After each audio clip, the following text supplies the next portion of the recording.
महाराष्ट्रामध्ये अनेक दिग्गज नेत्यांनी या महाराष्ट्रामध्ये नेतृत्व केलं। अनेकांच्या कर्तृत्वाने आणि नेतृत्वाने या महाराष्ट्राची ओळख सुद्धा एक वेगळ्या पद्धतीने उभी राहिली। आज असंच एक नेतृत्व आदरणीय अजितदादा हे आपल्याला सोडून गेल्यानंतरची भावनिकता व्यक्त करण्याच्या बाबतीमधली दुर्दैवाने वेळ आमच्यावर आलेली आहे। खरं म्हटलं तर अधिवेशनाच्या काळामध्ये अर्थसंकल्पीय अधिवेशन असताना ज्यांनी 11 वेळा अर्थसंकल्प मांडला, यावेळचा अर्थसंकल्प आदरणीय स्वर्गीय अजितदादांच्या माध्यमातून मांडला जाईल अशा प्रकारची अपेक्षा किंबहुना सभागृहामध्ये असलेले अजितदादा अनेक वर्षापासून आम्ही सगळे पाहत होतो, ते आज अजितदादा आपल्यामध्ये नाहीत, हेच खरं म्हटलं तर दुःख आहे। राजकारणाच्या पलीकडे सुद्धा काही नाती असतात, राजकारणाच्या पलीकडे सुद्धा काही आपलेपणाने जिव्हाळा असतो, काही नाती भावनिकतेने उभी राहतात। आदरणीय अजितदादांच्या बरोबर ते माझे आणि या सभागृहातल्या अनेक सदस्यांचे एक आपुलकीचं आणि जिव्हाळ्याचं आणि कौटुंबिक नातं होतं। समाजाच्या आणि राजकारणासाठी आपल्या पदाचा वापर करून त्या पदाला तेवढी उंची देणारे नेतृत्व म्हणून अजितदादांकडे आम्ही पाहतो।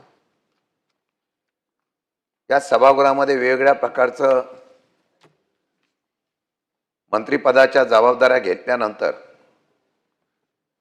शिस्त, स्वच्छता, कठोरता, भावनिकता अशा प्रकारचं वेगवेगळ्या प्रकारचं व्यक्तिमत्व आपल्या सर्वांनी पाहिलेलं आहे।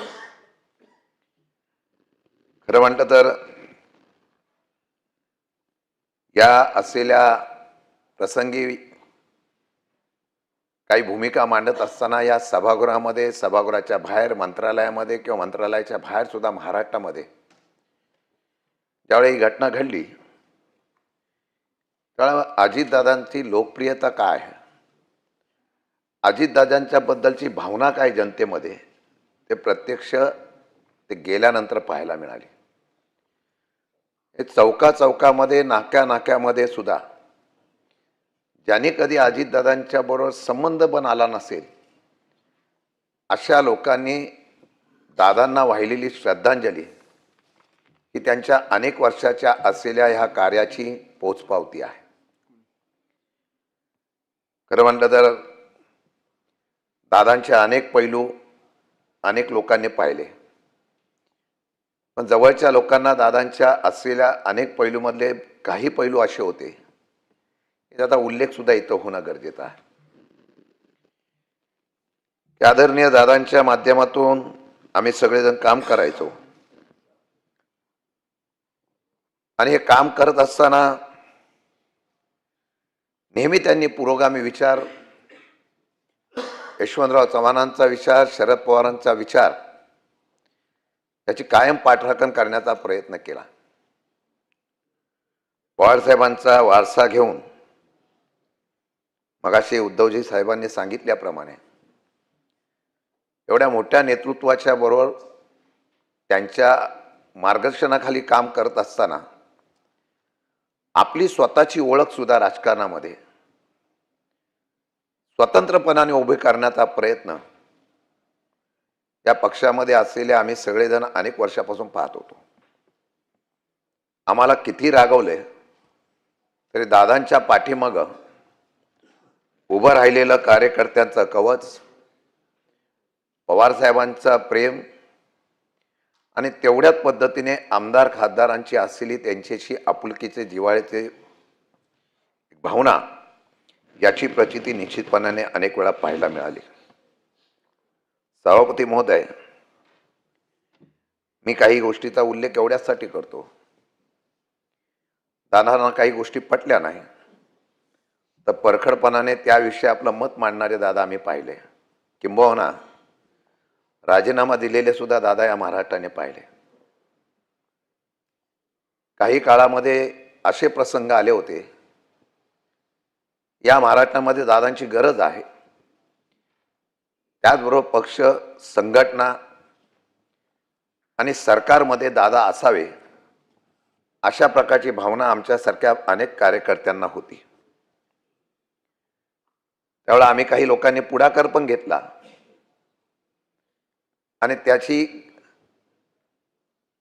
धास्ती सुद्धा असायची. परंतु त्यानंतर सुद्धा आपल्या सहकार्याला ताकद दिली पाहिजे ना अशा प्रकारची भूमिका घेऊन कौटुंबिक प्रमाणात प्रेम करणारे दादा सुद्धा आम्ही या ठिकाणी पाहिले.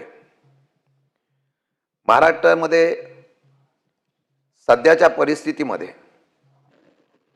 या सर्व घडामोडीमध्ये देशाच्या, राज्याच्या आर्थिक असलेल्या प्रश्नावर, राज्याच्या परिस्थितीमध्ये सुद्धा त्यांनी कोरोनाच्या काळ असेल किंवा आत्तापर्यंतच्या असलेल्या ह्या अर्थसंकल्पीय अधिवेशनामध्ये त्यांनी मांडलेले आर्थिक शिस्त असेल. सध्या आम्ही नेहमी चर्चा करतो की राज्य कर्जबाजारी आहे, पण अशा पद्धतीने मध्ये सुद्धा आर्थिक उत्पन्न वाढवून राज्याला स्थिरता करण्याच्या बाबतीमधली बुद्धिमत्ता मला वाटतं अभिमानाने सांगावं लागेल ती अजितदादांकडे होती. त्याचा उल्लेख नेहमी होतो. लाडक्या बहिणीची योजना आली आणि अनेक योजनांना कात्री लागली.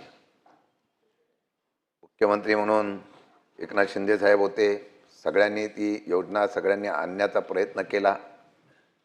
राज्यावर जो काही भूर्दंड किंवा त्या ठिकाणी खर्च वाढला होता, त्याला ते बॅलन्स करताना आपल्या सहकाऱ्यांची नाराजगी घेऊन सुद्धा पण राज्य शिस्तीने चाललं पाहिजे अशा प्रकारची भूमिका घेऊन अजितदादांनी तो शिस्त लावण्याचा प्रयत्न निश्चितपणाने केला.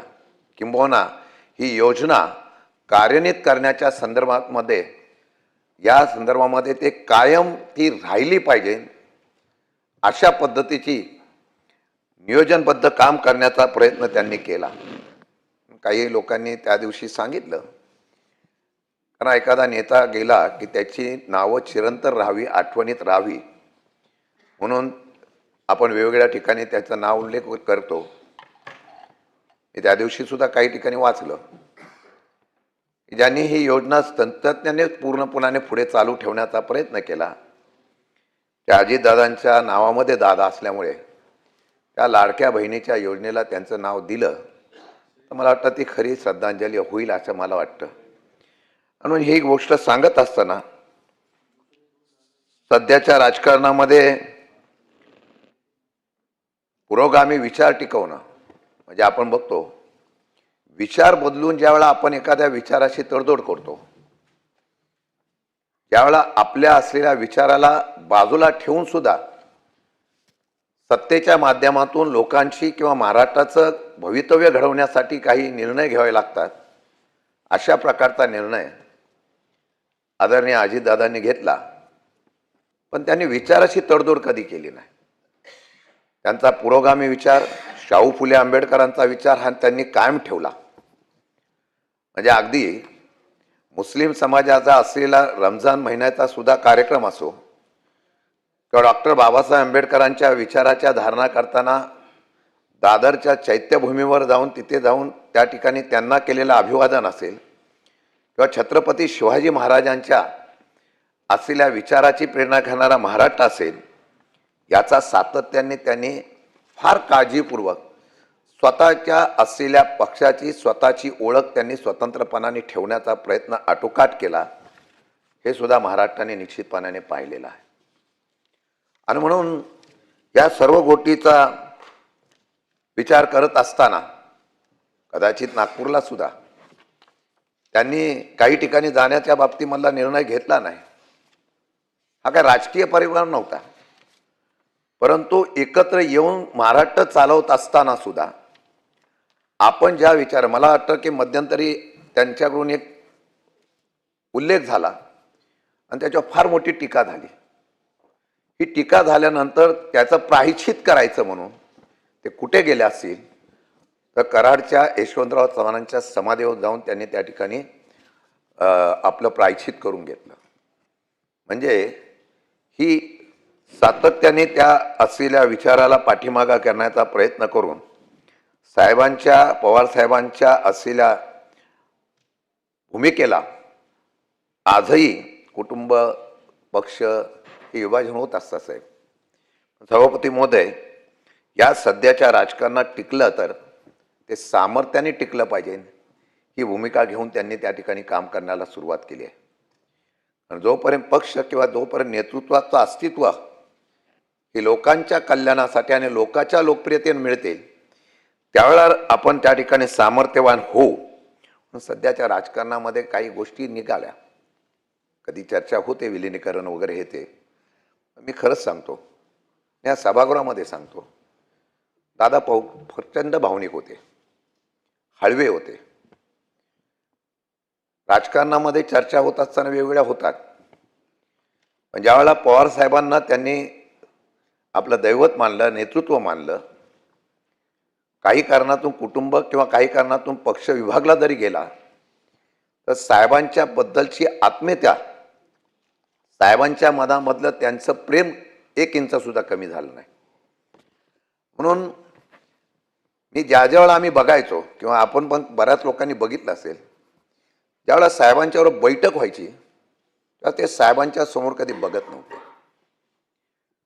त्यांनी ज्यावेळेला ह्या काही गोष्टी होत्या ज्या शेवटच्या क्षणामध्ये आम्ही बरोबर होतो, आदल्या दिवशी सुद्धा आमचा फोन झाला होता, पण ज्यावेळेला आम्ही बघत होतो त्यावेळेला त्यांच्याबद्दल पवार साहेबांच्या बद्दलची आत्ताच्या काळामधली त्यांची हळवेपणा फार वाढला होता. आणि हा हळवेपणा कठोर असलेल्या दादामध्ये जे आपण नारळाचा उल्लेख करतो, पण आतमधून जे दादा भावनिक आणि हळवे होते त्याची प्रचिती आम्हाला आली. म्हणून एक कुटुंबातला व्यक्ती गेलेल्याचं दुःख जे आहे सर्वांना आहे. महाराष्ट्र पोरका झाला आणि खरंच आहे राजकारणामध्ये एक जे काही विजन असलेली लोक आहेत ना, जे महाराष्ट्र घडवू शकतात, महाराष्ट्र प्रगतीवर नेऊ शकतात, त्यांच्याकडे कल्पना वेगळ्या आहेत, अशा प्रकारचे विजन असलेलं एक नेतृत्व गेलं, बॅलन्सिंग करणारं नेतृत्व गेलं, याचा दुर्दैवाने या ठिकाणी उल्लेख करावा लागतो. मी एवढंच सांगेन की महाराष्ट्र तर पोरका झाला, पण काही त्यांची स्वप्न होती, ती स्वप्नसुद्धा पोरकी झाली. महाराष्ट्रामध्ये काही भविष्य काळातली समीकरणं घडवण्याच्या संदर्भामध्ये अनेक वेळा ते उपमुख्यमंत्री झाले. एक वेळा मुख्यमंत्री होण्याची संधी होती, थांबली. पण मुख्यमंत्री होण्याच्या बाबतीमधलं स्वप्नसुद्धा अधुरं राहिलं. कदाचित भविष्य काळातलं ते त्यांचं नियोजन सुद्धा असू शकतं, परंतु आज या सर्व स्वप्नाला पूर्तता करण्याच्या बाबतीमधली भूमिका आमच्यासारख्या कार्यकर्त्यांची असताना आज आमचा नेता गेला, त्याचं दुःख आहे. मी एवढंच सांगेन की महाराष्ट्राची आणि आमची सर्वांची न भरून निघणारे हानी या आदरणीय दादांच्या जाण्याने झालेली आहे. आपल्या सर्वांच्या भावना तेवढ्या त्यांच्याबद्दलच्या आहेत. नेत्रवहिनींचा उल्लेख झाला. खरं म्हणतं तर दादांच्या जाण्यानंतर त्यांनी ह्या सभागृहामध्ये आणि या असलेल्या महाराष्ट्राची जबाबदारी आणि पक्षाची जबाबदारी घेतली. मला अपेक्षा आहे की आपल्या सर्वांच्या सहकार्यातून एक चांगल्या प्रकारचं दादांची उणीव न भासणारं नेतृत्व हे उभं राहण्याचा प्रयत्न ते निश्चितपणाने करतील. आपण सर्वजण सहकार्याची भूमिका घेऊ. मी त्यांच्या जाण्यानंतर जी पोकळी निर्माण झालेली आहे, आदरणीय दादांना भावपूर्ण श्रद्धांजली अर्पण करतो. आणि दादांना भावपूर्ण श्रद्धांजली अर्पण करत असताना निश्चितपणाने त्यांची उणीव आम्हाला सातत्याने दिसेल. त्याचबरोबर सौरभसिंग हिरानाईक हे आदिवासी विभागातले असलेलं एक नेतृत्व, मंत्री, सरळ साधे अशा प्रकारचं नेतृत्व ज्यांनी अनेक वर्ष या महाराष्ट्राच्या राजकारणामध्ये मंत्री म्हणून सुद्धा आणि राजकारणामध्ये आदिवासी विभागाचं आणि महाराष्ट्राचं नेतृत्व केलं ते अशोकराव गजानन मोडक, गंगाधर महालप्पा कटपटणे व श्रीमती नीला पद्माकर देसाई, ज्या शिवसेनेच्या लढवय्या अशा प्रकारच्या नेत्या होत्या. ह्या सर्वांच्या जाण्याने जी काही या ठिकाणी दुःख व्यक्त करत असताना मी माझ्या वतीने आणि राष्ट्रवादी शरदचंद्रजी पवार पक्षाच्या वतीने त्यांना भावपूर्ण श्रद्धांजली अर्पण करतो आणि थांबतो. अमोल मिटकरी.